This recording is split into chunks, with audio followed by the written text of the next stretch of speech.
Mid cap मसाला में आपका स्वागत है। आपके साथ मैं हूं अभिषेक सत्यव्रतम और अगले आधे घंटे तक आपको हम मिड कैप जगत की पूरी हलचल से रूबरू करवाएंगे। आपको खबर बताएंगे, ट्रेड बताएंगे और अगर कोई ब्रोकरेज रिपोर्ट्स हैं कंपनियों को लेकर तो वो भी आपके सामने रखेंगे। लेकिन बाजार से शुरुआत कर लेते हैं। आज बाजार ने कमजोर जीडीपी या ये कह सकते हैं कि उम्मीद से बहुत कमजोर जीडीपी के आंकड़ों के चलते नरम शुरुआत की थी, लेकिन लोअर लेवल से रिकवरी फिर से हम लौटते हुए देख रहे हैं और निफ्टी इस वक्त 50 अंकों ऊपर कारोबार कर रहा है 24,175 के आसपास। हालांकि निफ्टी बैंक में कमजोरी ज्यादा बरकरार है, 225 अंकों के आसपास की नरमी देख रहे हैं। लेकिन जो चीज बाजार के पक्ष में उसकी बातचीत भी कर लेते हैं और वो है एडवांस डिक्लाइन का रेशियो। एडवांस डिक्लाइन का जो रेशियो है वो है बेहतर तेजी के पक्ष में, मतलब ब्रॉडर मार्केट में बाइंग हो रही है, मिड कैप में, स्मॉल कैप में वहां उतनी चिंता नहीं है। 1662 शेयर इस वक्त खरीदारी वाले हैं और उसके मुकाबले आप देखिए 935 शेयर कमजोरी के हैं। एफएनओ में भी आपको वो साफ साफ दिख रहा होगा डाइवर्जन कि 115 शेयर तेज हैं और 59-60 शेयर कमजोरी के साथ कारोबार कर रहे हैं और बीएसई पर भी स्थिति है। तो वहां चीजें अच्छी हैं। कुछ सेगमेंट ऐसे हैं बाजार में जहां पर आज हम बाइंग देख रहे हैं, जैसे कि जेफरीज की रिपोर्ट आई है, हम देख रहे हैं कि सीमेंट में चौतरफा खरीदारी है। हालांकि उन्होंने अपना जो पिक दिया है अल्ट्राटेक को और जेके सीमेंट को बताया है, वो शेयर चल रहे हैं। इसके अलावा ऑटो में नवंबर बिक्री के आंकड़े आए हैं, मारुति के अच्छे नंबर आए हैं, शेयर अच्छे से चल रहा है, करीब 2% के आसपास की मजबूती है मारुति के शेयर में भी देख रहे हैं। तो बाजार में लोअर लेवल से थोड़ी बाइंग की कोशिश हो रही है। सेंसेक्स में करीब 100 अंकों के आसपास की तेजी इस वक्त हो गई है। लेकिन स्पेशली अगर हम मिड कैप की बात करें, वहां पर क्या स्थिति है, कौन से शेयर आउट परफॉर्म कर रहे हैं, कहां पर गिरावट ज्यादा हो रही है, जरा 3 तस्वीरें आपके सामने लेकर आएंगे, उससे तस्वीर को और साफ कर देंगे कि आखिर मिड कैप का माहौल इस वक्त क्या है। तो मिड कैप का एक दिग्गज शेयर डिक्सन टेक्नोलॉजीज, आज हम देख रहे हैं कि 5% के आसपास की तेजी है और वायदा में सबसे ज्यादा ये चढ़ने वाला शेयर है, 5.25% का इस वक्त का हम देख रहे हैं कि रफ्तार शेयर में दिख रही है। दरअसल ताइवान की डिजाइन ओरिजिनल डिजाइन मैन्युफैक्चरर है कॉम्पॉल इलेक्ट्रॉनिक्स, उनके साथ इन्होंने करार किया है गूगल के पिक्सल स्मार्टफोन बनाने के लिए। तो एक बड़ी सक्सेस, ऑलरेडी काफी बड़ी कंपनीज के लिए फोन बनाती है कंपनी, कॉन्ट्रैक्ट मैन्युफैक्चरिंग है डिक्सन टेक्नोलॉजीज। और देश में जो मेक इन इंडिया की लहर चली थी, पीएलआई स्कीम के तहत जो इंसेंटिव दिए गए थे कंपनीज को, उसका सबसे ज्यादा अगर बेनिफिट किसी ने पाया है तो वह है डिक्सन टेक्नोलॉजीज ने और डिक्सन टेक के तमाम निवेशकों ने भी, क्योंकि परसेंट में नहीं गुने में लोगों को रिवॉर्ड मिला है और आज फिर से जबरदस्त रफ्तार, शेयर है रिकॉर्ड ऊंचाई पर। कोचिन शिपयार्ड, ये शेयर टूट गया था अपने रिकॉर्ड हाई से करीब 50-60% के आसपास की, लेकिन लोअर लेवल से 30% के आसपास की रिकवरी शेयर में आ गई है और पिछले 6 में से 5 सत्र में हम देख रहे हैं कि 5% का अपर सर्किट लगा है। डिफेंस कॉन्ट्रैक्ट मिला है 1000 करोड़ रुपए का, कुछ दिन पहले अमेरिका से भी कंपनी को एक ऑर्डर मिला था, तो ये फिर से मोमेंटम में दिख रहा है।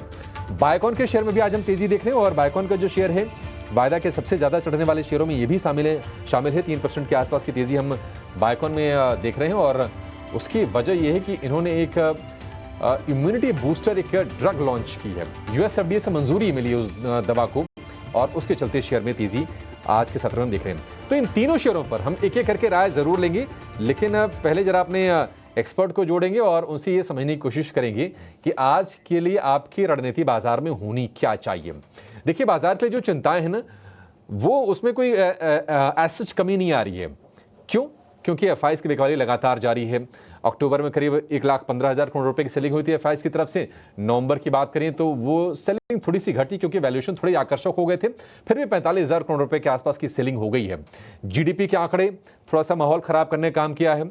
उम्मीद थी, अनुमान था कि 6.5% जीडीपी आएगी दूसरी तिमाही की, लेकिन आई है 5.4% की और उसकी वजह यह है कि मैन्युफैक्चरिंग का जो आंकड़ा है काफी ज्यादा निराशाजनक रहा है। मैन्युफैक्चरिंग जो ग्रोथ रही है वो रही है 2.2% की, तो एक ये डैम्पनर रहा है। और बैंकिंग सेक्टर में आरबीआई के डायरेक्टिव के बाद रिटेल लोन को लेकर या फिर अनसिक्योर्ड लोन को लेकर जो सख्ती की गई है, उसके चलते भी हम देख रहे हैं कि ग्रोथ कहीं कहीं प्रभावित होती हुई दिख रही है। तो ये तमाम चीज़ें होती हुई ज़रूर दिख रही हैं बाजार के फ्रंट पर, लेकिन कुछ चीज़ें जो आगे होंगी आपको बता दें, जैसे कि 5 तारीख को ओपेक प्लस की बैठक है। कच्चे तेल का भाव हम देख रहे हैं कि $72 के आसपास है, लेकिन ये भाव पर नज़र इसलिए रहेगी क्योंकि ओपेक की बैठक में प्रोडक्शन की कटौती को लेकर फैसला होने की उम्मीद है। हालांकि सप्लाई दूसरे साइड में सुधर रही है, इसके चलते हम भाव पर ज़्यादा शायद इम्पैक्ट नहीं देखेंगे, क्योंकि हिजबुल्लाह इजराइल के बीच में हाल ही में युद्ध विराम का ऐलान हुआ है, उसके चलते कच्चे तेल में हमने थोड़ी सी ऊपरी स्तरों से नरमी देखी 3-4% के आसपास की। हालांकि ऑलरेडी कोई ज़्यादा चिंता की बात नहीं थी कच्चे तेल को लेकर, लेकिन ये देखने वाली चीज़ ज़रूर होगी। एक और चीज़, अब चूंकि जीडीपी के आंकड़े खराब आ गए हैं, तो जो आरबीआई की पॉलिसी होगी 6 दिसंबर को बहुत ही क्रूशियल हो गई है, क्योंकि पिछले साल फरवरी से रेपो रेट कांस्टेंट है 6.5% पर। तो क्या एक ये बहाना या एक ये ट्रिगर बाजारों के लिए मिल गया है, ये हम समझने की कोशिश करेंगे पॉलिसी में, और देखेंगे कि आरबीआई गवर्नर का स्टांस क्या होता है और क्या कोई सरप्राइज रेट कट आता है। तो ये तमाम चीज़ें हैं बाजार के लिए। लेकिन चलिए अपने एक्सपर्ट को जोड़ते हैं और समझते हैं कि बाजार की चाल अगले 3 घंटे में किस तरह की रहने वाली है, ये हम जानेंगे। एक काम करते हैं, उनको जोड़ने से पहले ज़रा ये समझ लेते हैं कि आज एस्टर डीएम का शेयर फोकस में जो है क्वालिटी केयर के साथ मर्जर के चलते, ये मर्जर की सिनर्जीज क्या होंगी, आपके लिए इसमें मायने क्या है, जरा ये पहले समझ लेते हैं, उसके बाद अपने एक्सपर्ट को जोड़ेंगे। बाजार के साथ साथ इस शेयर पर भी हम व्यू लेंगे। वरुण बताइए क्या है खबर, क्या है डिटेल्स इसके?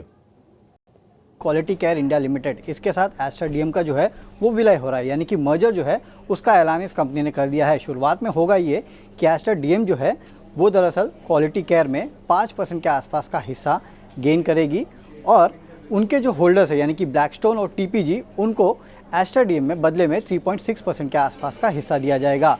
ये जो हिस्सा बदला जाएगा उसमें एस्टर डीएम के जो प्राइस पे बदला जा रहा है करीब 456 रुपीज़ पर शेयर के आसपास है, यानी कि 850 करोड़ रुपए के आसपास है जिसमें हिस्सा बदला जाएगा। उसके बाद अगर आप देखेंगे तो स्कीम ऑफ अरेंजमेंट के थ्रू बचा कुछ जो 95% हिस्सा है वो ये क्वालिटी केयर में खरीदेंगे, और जो रेशियो है क्वालिटी केयर के शेयर होल्डर्स को 977 शेयर्स मिलेंगे एस्टर डीएम के हर 1000 शेयर के लिए। इस मर्जर के बाद यानी कि इस विलय के बाद कंपनी का नाम चेंज होकर Aster DM quality care limited होगा, और ये विलय जो है Q3 FY26 तक पूरा होगा ऐसा माना जा रहा है। अब अगर आप देखेंगे तो कुल रेवेन्यूज़ जो मर्ज एंटिटी है उसकी करीब 7,300 करोड़ रुपए के आसपास होने वाली है। जो नंबर ऑफ़ हॉस्पिटल्स है वो करीब 38 हो जाएंगे। जो नंबर ऑफ़ बेड्स है यानी कि बेड्स की जो कैपेसिटी है वो 10,000 से ऊपर होने वाली है, और ऑक्यूपेंसी लेवल जो है वो करीब 65 का होगा। इस ट्रांजैक्शन की वैल्यू अगर आप देखेंगे तो एस्टर डीएम को 36.6 टाइम्स पे वैल्यू किया गया है, और QCIL यानी कि क्वालिटी केयर को 25.2 टाइम्स पे वैल्यू किया गया है, यानी कि एस्टर डीएम की जो वैल्यूशन है 45% ज़्यादा है QCIL से, और ईवी जो है दोनों की कंबाइंड करीब 42,000 करोड़ रुपए के आसपास होगी, और डील जो है फर्स्ट ईयर से EPS एक्रेटिव होगी। फ़ायदा इसका क्या है, तो ये कंपनी जो है वो तीसरी सबसे बड़ी हॉस्पिटल चेन बन जाएगी बेड और रेवेन्यू कैपेसिटी के हिसाब से। और एस्टर डीएम को अगर आप देखेंगे तो काफ़ी सारी ज्योग्राफी, इनफैक्ट बांग्लादेश में भी उनको प्रेजेंस मिल जाएगा, तो ये अच्छी बात है। और मर्ज एंटिटी जो है वो आगे चल के करीब 13,300 बेड के आसपास की कैपेसिटी पे पहुंचेगी FY27 तक। कंपनी का कहना है कि एबिटा मार्जिन्स 25% तक लेके जाने की कोशिश करेंगे। शेयर होल्डिंग अगर आप देखेंगे तो एस्टर डीएम के प्रमोटर्स के पास करीब 24% और पब्लिक होल्डर्स के पास करीब 33% के आसपास की हिस्सेदारी होगी। ब्लैकस्टोन के पास 31% के आसपास की होगी। इस पे सेंट्रम का एक नोट है जहाँ पे इस डील के बाद उन्होंने अपने प्राइस टारगेट बढ़ा दिए हैं, 470 से बढ़ा के 560 रुपीज़ के किए हैं। तो बहुत ही इंपॉर्टेंट कॉर्पोरेट डेवलपमेंट जिसको लेकर बस थी, ये चीज़ हो रही थी, और अब उसके डिटेल्स आ गए हैं कि किस भाव पर डील हो रही है, कितने शेयर अलॉट हो रहे हैं, और शेयर स्वैप की वैल्यू क्या होगी, तमाम डिटेल्स आपके सामने हैं। शेयर में हालांकि हम पहले तेज़ी देख चुके थे, अब आज हल्की सी तेज़ी और देखने को मिल रही है। लेकिन जो शेयर आज फुल स्पीड में चल रहे हैं वो हैं सीमेंट शेयर, चाहे वो लार्ज कैप हों या फिर मिड कैप हों, सभी भाग रहे हैं। और ये आज नहीं, सीमेंट में, रियल एस्टेट में, कंस्ट्रक्शन से जुड़े इंफ्रा स्टॉक्स में हम तेज़ी देख रहे हैं पिछले हफ्ते 10 दिन से। ये तेज़ी क्यों है, और सीमेंट में अगर कुछ खरीदना है, आपको कहीं नज़र रखनी है, तो ब्रोकरेजेस का भरोसा कहाँ पर है, ये पूरी डिटेल लेकर हमारी सहयोगी आशीषा हमारे साथ जुड़ गई हैं। आशीषा बताइए, क्या कोई रिपोर्ट आई है सीमेंट को लेकर, और ये तेज़ी हो क्यों रही है? बिल्कुल अभिषेक, पिछले कुछ दिनों से सीमेंट स्टॉक्स में एक्शन दिखा है और आज भी कंटिन्यू होता हुआ नजर आया। सबसे पहले स्टॉक मूवमेंट की बात करें तो अल्ट्राटेक सीमेंट 4% की तेजी के साथ कारोबार, श्री सीमेंट, दालमिया भारत, अंबुजा, ACC सभी स्टॉक्स में अच्छी खासी तेजी आज के ट्रेडिंग सेशन में दिखी है। पिछले हफ्ते चैनल चेक रिपोर्ट आई थी, उसमें भी ऐसा ही दिखाया गया था कि डीलर्स का मानना है कि दिसंबर में प्राइसेस बढ़ सकते हैं। आज फिर एक बार जेफरीज की रिपोर्ट आई है, उनका मानना है कि सेकेंड हाफ ऑफ FY25 में सभी सीमेंट कंपनियों के परफॉर्मेंस इंप्रूव होते हुए नजर आ सकते हैं। याद रखें, first half of the year में इलेक्शन थे, मॉनसून था, जिसके चलते कैपेक्स भी लोअर साइड पर था और उसका direct impact real estate, infrastructure और इनडायरेक्टली सीमेंट सेक्टर पर भी दिखाई दे सकता है। लेकिन ब्रोकरेज हाउसेस का नज़रिया second half of the year के लिए काफ़ी पॉजिटिव है। उनका मानना है कि जो दाम पिछले कुछ महीनों से गिर रहे हैं उस पर अब रोक लग सकती है और अब प्राइसेस बढ़ते हुए नजर आएंगे। डीलर्स का मानना है कि करीब 10 से 15 रुपए प्रति बैग के रेट से सीमेंट प्राइसेस अगले महीने यानी दिसंबर जनवरी में बढ़ सकते हैं। और वॉल्यूम ग्रोथ की बात करें तो करीब 8 से 10% का volume growth cement companies H2 FY25 में रिपोर्ट कर सकती है। डिमांड की बात करें तो मॉनसून और इलेक्शन का इम्पैक्ट था, वो भी कम होता हुआ नजर आएगा, तो डिमांड में भी अपटिक अगले कुछ क्वार्टर्स में दिखाई देगा। इसके अलावा स्टॉक स्पेसिफिक आइडियाज़ की बात करें तो जेफरीज का नज़रिया अल्ट्राटेक सीमेंट पर काफ़ी पॉजिटिव है लार्ज कैप सेगमेंट से, और मिड कैप से JK सीमेंट, इन दोनों स्टॉक्स पर उनका नज़रिया काफ़ी पॉजिटिव है। रीजन वाइज देखें तो नॉर्दर्न इंडिया में याद रखें दिल्ली NCR रीजन में पोल्यूशन कंसर्न्स थे, जिसके चलते डिमांड पर थोड़ा सा इम्पैक्ट दिखा, लेकिन अब डिमांड धीरे धीरे इम्प्रूव होती हुई नज़र आ रही है और प्राइसेस भी अच्छे खासे हैं। सेंट्रल रीजन की बात करें तो यहाँ पर लखनऊ और भोपाल में प्राइसेस पर थोड़ा सा दबाव दिखा है, लेकिन डिमांड अक्रॉस द बोर्ड सभी रीजन से इम्प्रूव होती हुई नज़र आ रही है। सो ऑल इन ऑल नज़रिया जेफरीज का काफ़ी पॉजिटिव है, प्राइसेस बढ़ते हुए नजर आएंगे और डिमांड को लेकर भी चिंताएं अब घट रही है, तो फाइनेंशियल परफॉर्मेंस पर सभी कंपनियों का पॉजिटिव इम्पैक्ट दिखेगा। ठीक है, तो डिमांड में सुधार के संकेत मिल रहे हैं, प्राइसिंग है वो बॉटम आउट होते हुए दिख रही है।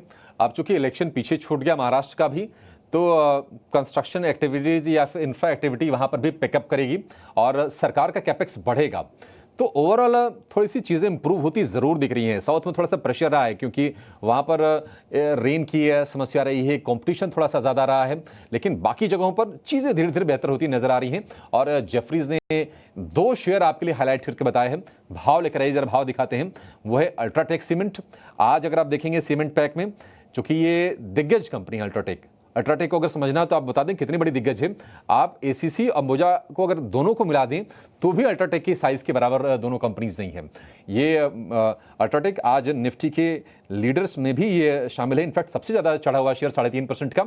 और दूसरा जो शेयर है मिड कैप का दिग्गज है वो है JK सीमेंट। इन 2 शेयरों पर है जेफरीज का भरोसा और पूरे के पूरे तर्कों के साथ कि आखिर क्यों सीमेंट शेयर यहाँ से और चलने की क्षमता रखते हैं। साल में बाजार में निचले स्तरों से रिकवरी आ गई है। निफ्टी की अगर हम बात करें तो 40 अंक ऊपर इस वक्त है और निफ्टी बैंक में हालांकि गिरावट जो है वो है 200 अंकों के आसपास की। हमारे एक्सपर्ट जुड़ गए हैं, कुणाल शाह हमारे साथ हैं, senior technical and derivative analyst share Khan के। कुणाल भाई बहुत शुक्रिया आपका समय देने के लिए। सर क्या ट्रैफिक में फंस गए थे क्या आप? सॉरी, आपका आवाज बीच में क्रैक हो गया। मैं पूछ रहा था कि सर ट्रैफिक पे तो नहीं फंस गए थे आप? कब से आपका वेट कर रहे हैं हम लोग। नहीं, थोड़ा इस काम में था, इसके लिए बिजी था, तो थोड़ा मुझे लेट हो गया, एक मीटिंग में फंस गया था, तो इसके लिए 5-10 मिनट लेट हो गया। ठीक है कुणाल, जरा निफ्टी पर अपना व्यू दीजिए, अगले 3 घंटे कैसे बीतेंगे बाजार में और क्या कोई तेजी की साइड का कोई ट्रेड लेना है? आई थिंक डेफिनेटली मुझे लग रहा है कि मार्केट में मोमेंटम स्ट्रांग है। स्पेसिफिकली निफ्टी की मैं बात करूं, ब्रॉडर मार्केट का पार्टिसिपेशन काफी स्ट्रांग है। ओपन इंटरेस्ट का भी मैं डेटा ऐड कर दूं तो 24,000 पे पुट राइटिंग हो रही है, तो वहां पे बेस स्ट्रांग बनते जा रहा है। ओवरऑल निफ्टी एक कंसोलिडेशन के रेंज में है, but with in this range मेरा बायस बुलिश साइड पे रहेगा। जब तक 24,000 नहीं तोड़ता है डिसाइसिवली, तब तक बाय साइड पे मैं रहूंगा। मेरे टारगेट्स रहेंगे हायर एंड पे 24,300 फर्स्ट, और सेकंड रहेगा 24,500 का। सो 24,300 350 एक रेजिस्टेंस जोन रहा है हायर एंड पे, तो मुझे लग रहा है वहां तक फर्स्ट टेस्ट करने जाएगा एंड देन उसके ऊपर अगर सस्टेन करता है तो 24,500 के लेवल्स आ सकते हैं। सो इस हिसाब से निफ्टी मेरे लिए बाय है, करंट लेवल से भी आप कर सकते हो 24,000 के स्टॉप लॉस के साथ। जहां तक बैंक निफ्टी की बात है, यहाँ पे मेरा व्यू रेंज बाउंड है क्योंकि RBI पॉलिसी है, तो मुझे लग रहा है कि शायद ये कंसोलिडेशन के फेज में रहेगा। 52,500 एक स्ट्रॉन्ग रेजिस्टेंस है अपसाइड पे और 51,500 का एक सपोर्ट है डाउन साइड पे। सो ये 1000 पॉइंट की रेंज है। मुझे नहीं लगता कि बैंक निफ्टी में कहीं ना कहीं बहुत बड़ी तेजी या मंदी होगी, एक कंसोलिडेशन का फेज रहेगा। सो बैंक निफ्टी मैं कहूंगा कि अवॉइड करिए, मुझे कुछ ज्यादा दिखाई नहीं दे रहा बैंक निफ्टी में। सपोर्ट के पास अगर आता है 51,500 को एक बाय की अपॉर्चुनिटी बनती है, या फिर रेजिस्टेंस के आसपास आता है 52,400 500 तो एक सेल की अपॉर्चुनिटी बनती है। बट करंट लेवल्स पे कोई व्यू नहीं बैठ रहा है, बैंक निफ्टी साइडवेज लग रहा है। निफ्टी है जहाँ पे आप पॉजिटिव व्यू अभी भी रख सकते हैं। ठीक है, तो ये इंडेक्स को लेकर एक रणनीति आपके लिए होगी। इस बीच एक बड़ी खबर आ रही है, ब्रेकिंग न्यूज़ आप अपनी स्क्रीन पर देख पा रहे होंगे कि पेट्रोलियम क्रूड प्रोडक्शन से विंडफॉल टैक्स हटाया गया है। अच्छा, विंडफॉल गेंस हो भी नहीं रहे थे, फिलहाल उसको हटा लिया गया होगा। थोड़े बहुत गेंस होंगे क्योंकि ऑलरेडी हम देख रहे हैं कि प्राइसेस काफ़ी रेंज में है, ऐसा नहीं कि बहुत चले हुए हैं। पेट्रोल डीजल एक्सपोर्ट से भी रोड इंफ्रा सेस भी हटाया गया है।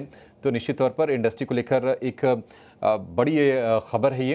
हालांकि अगर आप शेयर देखेंगे ओएमसीज के तो वो प्रेशर के साथ ही कारोबार करते हुए दिख रहे हैं।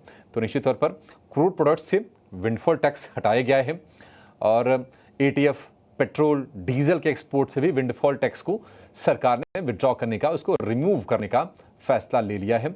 और ये सारे के सारे शेयर फोकस में रहेंगे, चाहे वो अपस्ट्रीम हो या फिर डाउनस्ट्रीम हो। HPCL, BPCL, IOC, in fact Reliance भी आप उसमें जोड़ लीजिए, ओएनजीसी, ऑयल इंडिया, ये तमाम स्टॉक्स हैं जो इस फैसले से प्रभावित होंगे और पॉजिटिवली प्रभावित होंगे। टैक्स हट रहा है यहाँ पे, सिंपल अगर आप इसको समझ लीजिए तो। कुणाल जी, कोई शेयर आप रेकमेंड करना चाहेंगे जहां पर आपको ट्रेड के मौके दिख रहे हैं, इस ओएमसी में या फिर पूरे ऑयल एंड गैस बास्केट में?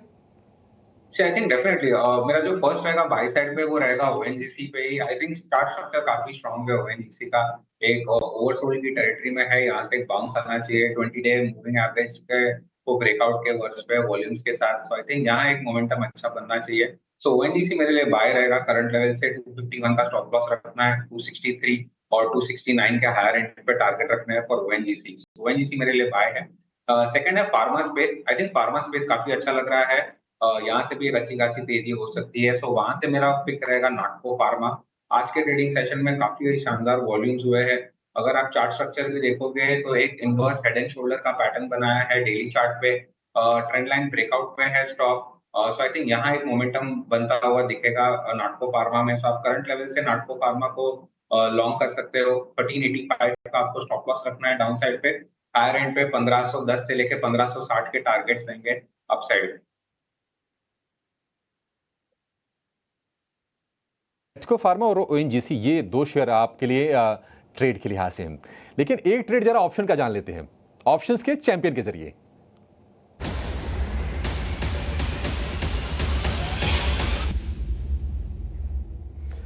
एंजल वन की स्नेहा सेठ हमारे साथ हैं ऑप्शंस के चैंपियन वाला ट्रेड बताने के लिए। स्नेहा, आप बताइए, क्या आपका भी ऑयल एंड गैस में ही कोई शेयर है या फिर कोई और शेयर आप सुझाएंगी, और क्या खरीदना है, कॉल खरीदना है, पुट खरीदना है? सो यस, मेरा भी अगर आप देखें तो रिलायंस के ऊपर एक स्ट्रैटेजी है जहाँ पे हम लॉन्ग कॉल करने की सलाह दे रहे हैं।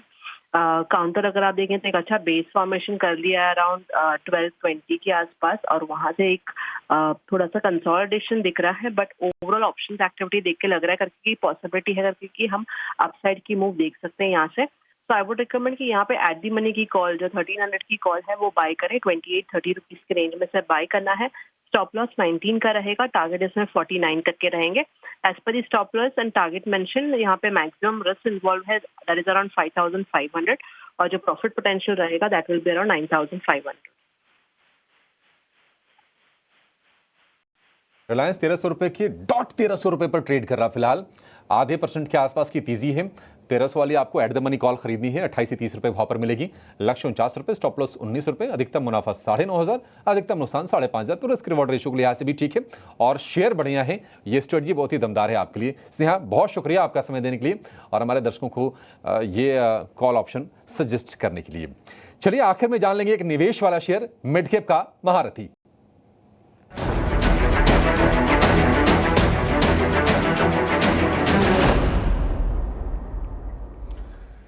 तो मिड कैप के महारथी के तौर पर आज गौरांग शाह ने अपनी हमें रिकमेंडेशन भेजी है। वक्त थोड़ा सा कम है इसलिए हमारे साथ जुड़ नहीं पा रहे हैं, लेकिन उनके शेयर आपको बता देते हैं।